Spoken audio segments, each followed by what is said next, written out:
وبرکاتہ۔ سورۃ البقرہ آیت نمبر 275۔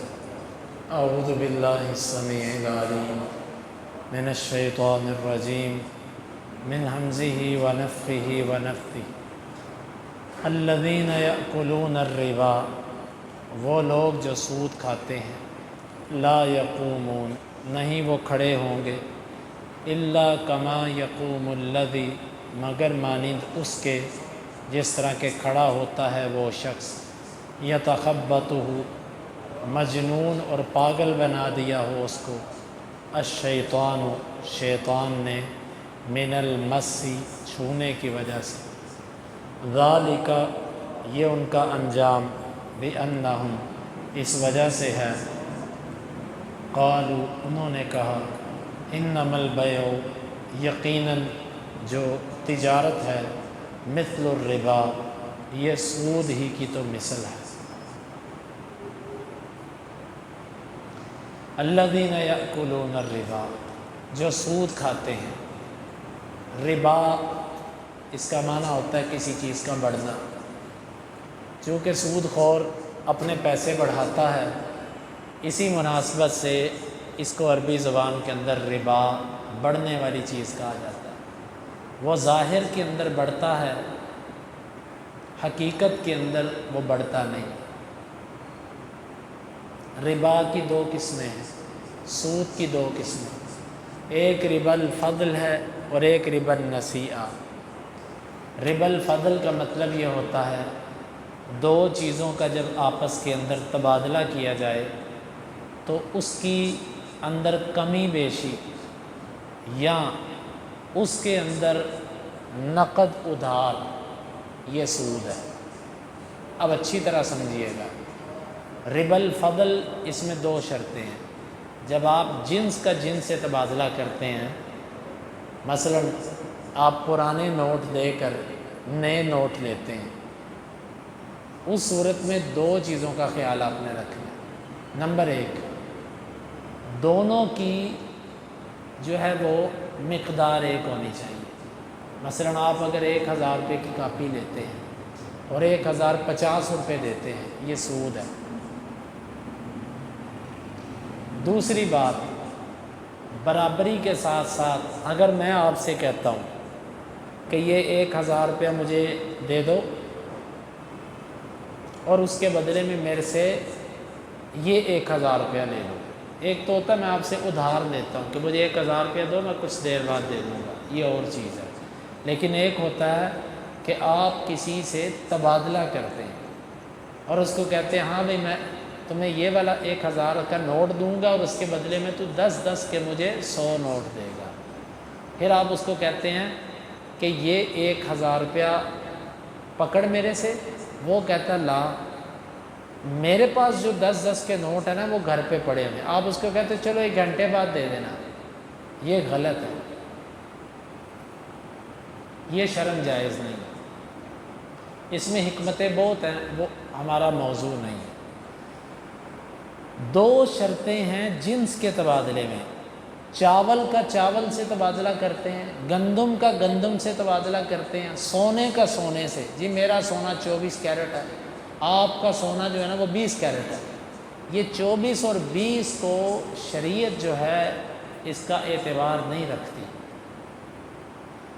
آپ نے اگر آپ کی چیز اچھی ہے اور دوسرے کی چیز ہلکی ہے تو آپ اپنی چیز کو مارکیٹ میں بیچ کر اس کے پیسے لو اور پیسوں سے دوسری چیز خریدو۔ جب جنس کا جنس سے تبادلہ ہوگا پھر اس ٹائم برابری چلے گی۔ پھر یہ نہیں کہ میری کوالٹی اچھی ہے اس لیے میں 1 توڑا دوں گا، تمہاری کوالٹی ہلکی ہے تم 2 توڑے دو گے، یہ نہیں ہوگا، یہ سود ہے۔ اور یہ بھی نہیں کہ چلو ہو گیا سودا ٹھیک ہے، لاؤ بھی مال اٹھا لیا، ہاں بھی تمہارا مال کدھر ہے، میرا مال شام کو ملے گا تمہیں، یہ بھی ٹھیک ہے۔ نقد بنقد، ایک ہاتھ دو ایک ہاتھ لو، اور برابری پر، یہ ہے اصل جو ہے وہ ربا الفضل۔ اور ایک ہوتا ہے ربا النسیئہ۔ ربا النسیئہ میں یہ ہوتا ہے کہ مدت کی بنیاد پر پیسوں کا بڑھنا، آپ سے میں پیسے لیتا ہوں 1000 روپیہ، آپ کہتے ہو کب واپس کرو گے؟ میں کہتا ہوں 6 ماہ بعد۔ آپ کہتے ہیں ٹھیک ہے 1050 دو گے؟ میں کہتا ہوں ٹھیک ہے، سود ہے۔ چاہے آپ فکس کر دو کہ 1050 ہی دینے ہیں، چاہے آپ یوں کہہ دو کہ 1050 ایک مہینے کے اندر دیے، تو اگر ایک مہینے میں نہ دیے پھر 1060 ہو جائے گا، پھر 70 ہو جائے گا، پھر 80، دونوں ہی صورتیں سود کی۔ ہاں نقد ادھار کا جو کاروبار ہے اس میں نقد ریٹ ایک ہے، ادھار ریٹ ایک ہے، اس میں علماء کا اختلاف ہے۔ بہت سارے علماء، کبار علماء اس کے جواز کے قائل ہیں، اور بعض علماء اس کو سود کہتے ہیں، اس سے بچنا بہتر ہے۔ باقی جو اس کو جائز کہتے ہیں وہ بڑے بڑے علماء ہیں، اس لیے ہم اس کے اوپر سخت انداز سے رد نہیں کر سکتے، کیونکہ دوسری طرف بھی کبار علماء ہیں۔ مسئلہ چونکہ فہم کا ہے، وہ کہتے ہیں کہ وہ جو ترمذی کی حدیث ہے جس میں آپ نے فرمایا کہ من باع بیعتین فلہ اوکسہما او الربا، وہ کہتے ہیں یہ تب حدیث فٹ آتی ہے کہ جب آپ ایک چیز کی قیمت جانو، بھئی نقد 50 روپے کی، ادھار 60 روپے کی، آپ اس میں سے کچھ بھی طے نہ کرو اور چیز اٹھا کے لے جاؤ، وہ کہتے ہیں یہ جائز نہیں ہے۔ لیکن اگر آپ نے طے کر لیا کہ میں ادھار لے رہا ہوں، وہ کہتا ہے 60 روپے، ٹھیک ہے، میں نقد لے رہا ہوں 50 روپے، ٹھیک، وہ کہتے ہیں جب تعین ہو گیا پھر جائز ہے۔ دوسرے علماء کہتے ہیں نہیں، جب ایک چیز کے 2 ریٹ بن گئے، ایک ریٹ اس کا مدت کی وجہ سے بنا تو یہ سود ہی کی قسم۔ تو یہ ربا النسیئہ اس کی بڑی صورتیں ہوتی ہیں، بہت ساری اس کی صورتیں ہیں۔ تو یہ اسلام نے ربا کو حرام کرا دیا، چاہے وہ جنس کا جنس سے تبادلے کی صورت میں بنے، چاہے وہ کوئی چیز دی اور اس کو ایک ٹائم تک ادھار دیا، پھر اس سے زیادہ نفع لینا، یہ سود میں آتا ہے۔ گروی کی صورت بھی ایسی ہی ہے، آپ کسی کو پیسے جمع کرواتے ہو 5 لاکھ روپیہ، آپ اس کو کہتے ہو میں آپ کے گھر پہ رہوں گا، تو جب تم میرا 5 لاکھ واپس کرو گے میں تمہارا گھر چھوڑ دوں، یہ جائز نہیں ہے۔ آپ نے اس کو پیسے ادھار دیے اور اس کے بدلے میں آپ اس سے فائدہ لے رہے ہیں۔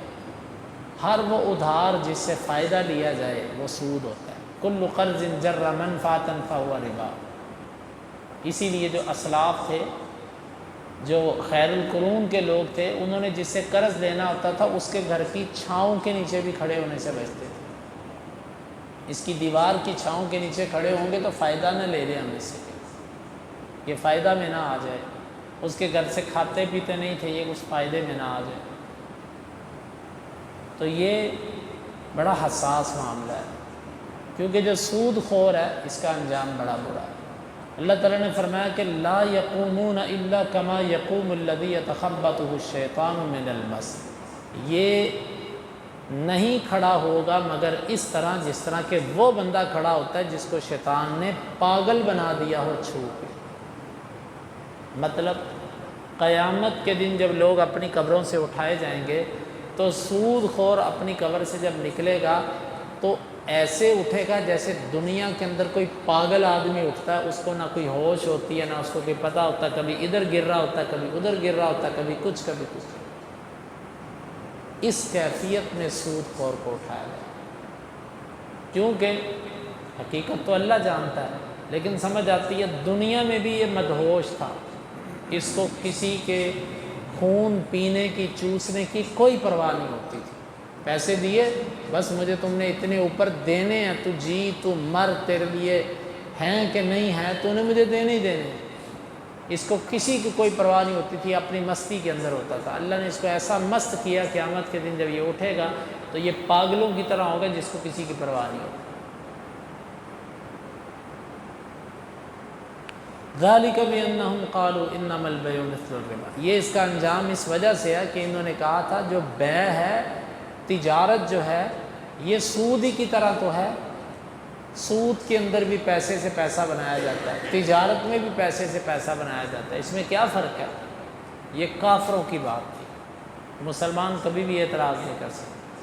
ہمارے پاس اس کا جواب یہ ہے کہ اللہ نے ایک کو حلال کیا، دوسرے کو حرام کیا، بس۔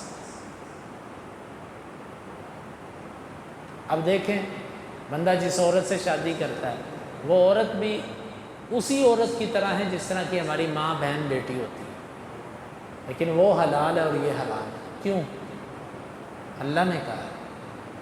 اسی طرح اگر کوئی سود اور تجارت کے بارے میں کہے جی کیا فرق ہے، اس سے کوئی فرق بس اتنا، اللہ نے وہ حرام کیا اور یہ حلال کیا۔ اور یہ فرق اسی طرح اگر وہ کہے مجھے نہیں سمجھ آتا، اسے کو تو دیکھ تیری ماں، تیری بہن، تیری بیٹی کس طرح تجھ پر حرام ہے، جس طرح تجھے وہ سمجھ آئے گا نا اسی طرح تو یہ سمجھ۔ تو اس پر تھوڑی سی تفصیل ہے، وہ ہم انشاءاللہ کل کے درس میں ملائیں گے۔ اللہ تعالیٰ سے دعا ہے اللہ تعالیٰ سمجھنے کی اور عمل کی توفیق عطا فرمائے۔ اللہم انفعنا بما علمتنا وعلمنا ما ينفعنا وزدنا علما وآخر دعوانا ان الحمد للہ رب العالمین۔